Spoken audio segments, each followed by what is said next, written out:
Have you ever wondered if there are some things that you can do before your obstetrical scan in order for it to go a little bit more smooth?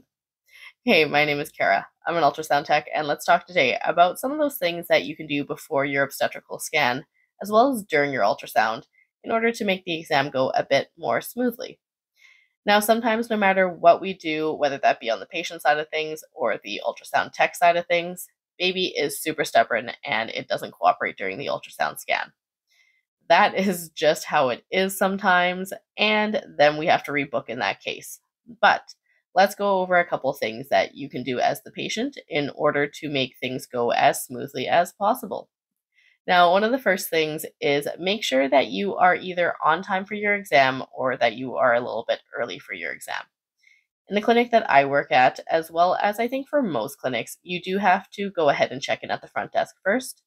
They go over your requisition, they make sure that you are you, so they check your ID, and they go over a couple of just housekeeping items before they send you over to the ultrasound waiting room.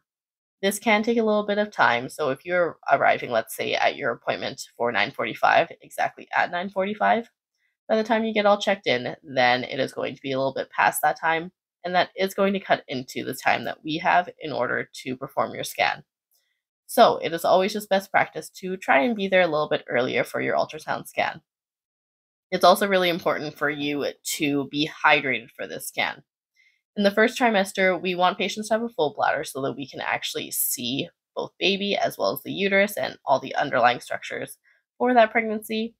But for the second and third trimester, we do still need a full bladder so that we can go ahead and see the cervix well. After we are able to see the cervix, then usually we can just let mom go pee and it's all good and dandy. But that will definitely help so that you are not having to drink a bunch of water during the exam, or so that we don't have to go ahead and resort to an internal test because we can't see things well. Third, it's always good to eat something before your ultrasound scan. If you have not eaten yet that day and then you go to your ultrasound scan, a lot of the time the baby is going to be feeling that and not going to have a whole lot of energy to move around into different positions, which is really important for us if we are doing the anatomy scan. Baby needs to be in a bunch of different positions in order for us to be able to obtain all our pictures. So if baby is lethargic because you haven't eaten anything all day, then obviously that is going to affect our scan as well. Speaking of making baby move, it is also always good for you to bring something sugary to the exam for you to either eat or drink if baby is being stubborn and not moving from a certain spot, or if we need baby to get into a totally different position altogether.